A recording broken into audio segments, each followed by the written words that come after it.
सासू का बोलिया लागे राई फल के गोलिया हो। सासू का बोलिया लागे राई फल के गोलिया हो।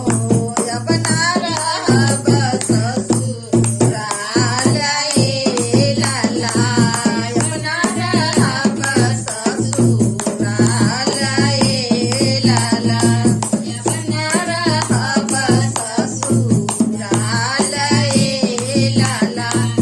सासू का बोलिया लागे राई फल के गोलिया हो।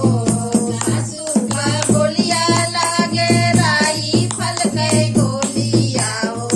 अपना रहब ससुराल ए लाला, अपना रहब ससुराल ए लाला। रोज सवेरे उठी खाना बनाई हो। रोज सवेरे उठी खाना बनाई हो। खाना बनाई के सबके खियाई हो।